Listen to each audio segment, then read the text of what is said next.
கோபி என்னடா இது shirt size என்ன 42 தானே? எதுக்குடா 42 தான் சைஸ். ஆமா 42. Okay okay. சர்ப்ரைஸ் இருக்கு உனக்கு. சரி உனக்கு தான் சர்ப்ரைஸ். அப்படியே கருமாந்திரம்.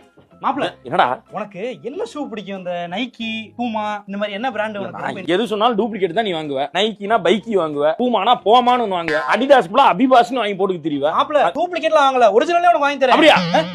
இது வாங்க போறேன் மாப்பிள, வாங்க போறேன் நானு. அதான் உனக்கு சஜஷன் கேட்டேன். பிராண்ட்ல ஒரு நாலேஜ் இல்ல எனக்கு எதுனாலும் சர்ப்ரைஸ் பண்றாங்களாமா. மாப்பிள ஜஸ்ட் மிஸ் மாப்பிள, என்ன ஷூ வேணும்னு சொல்லி கேட்டு நல்ல வேளை மாப்பிள மாட்டிட்டு போய் மாப்பிள. ஏன்டா உடனே லூஸ் உளறி சமாளிச்சிட்டேன். கண்டுபிடிச்சாலும் உன்னை தான் நான் சொல்லுவேன். நான் சாரி மாப்பிள சமாளி. கேக் இது கேக் வாங்க போகணும் பேக்கரிக்கு. வண்டி இருக்கா? பைக் இல்லையா மாப்பிள? அவங்கிட்ட தான் பைக் இருக்கு. ஐயா ஆமையா. சரி நான் வாங்குறேன் வா. ஆமா மாப்பிள, நீட்டா பேசி நான் வாங்கிடுவேன். உளறி மாப்பிள, ஹெல்ப் பண்ணு மாப்பிள. ஏய் 10 மணி ஆச்சு, நீங்க இன்னும் வீட்டுக்கு கிளம்பலையா? வீட்டுக்கு போக பிடிக்கல. சரி 6 மணி மேல ஆச்சுன்னா